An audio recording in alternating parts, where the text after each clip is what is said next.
வணக்கம். பிரபல இயக்குனரும் நடிகருமான இயக்குனர் கே. பாக்யராஜ் சற்று முன் மாரடைப்பால் சென்னையில் காலமானார். அவரது வயது 74. பாரத ராஜாவின் 16 வயது நிலை படத்தில் உதவி இயக்குனராக தனது சினிமா வாழ்க்கையை தொடங்கியவர். நடிகராக, இயக்குனராக கிட்டத்தட்ட 50 ஆண்டுகள் திரையுலகில் கோலோச்சி வந்தார்.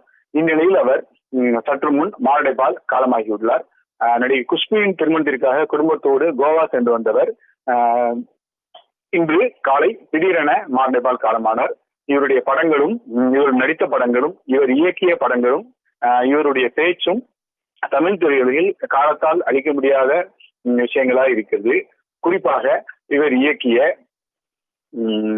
தூரல் நின்று போச்சு, டார்லிங் டார்லிங், முந்தானை முடிச்சி மற்றும் தாவாணி கனவுகள், சின்ன வீடு, எங்க சின்ன ராசா, இது நம்மாடு உட்பட பல்வேறு படங்கள் தமிழ் சினிமாவின் முக்கியமான அடையாளங்களாக இருக்கின்றன. பிற்காலத்தில் நடிகராகவும் இவர் குணச்சித்திர வேடங்களிலும் நிறைய படங்களில் நடித்து வந்தார்.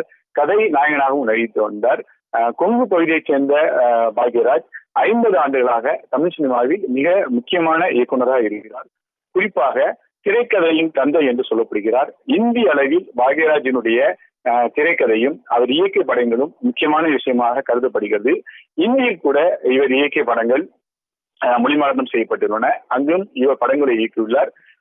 நடிகை பூர்ணிமாவை திருமணம் செய்து கொண்ட இவருக்கு சாந்தனு மற்றும் சரண்யா என குழந்தைகள் உள்ளனர். இந்நிலையில் தமிழ் திரையுலகமே அதிர்ச்சியடைந்த நிலையில் சற்று முன் இவர் காலமாகியுள்ளார். சமீபத்தில் தான் இவருடைய குருநாதர் பாரதிராஜா மறைந்த சோகத்திலிருந்து இன்னும் திரையுலகம் மீளாத நிலையில் பாக்யராஜின் திடீர் மறைவும் தமிழ் திரையுலகை மிகுந்த சோகத்தை ஏற்படுத்தியுள்ளது.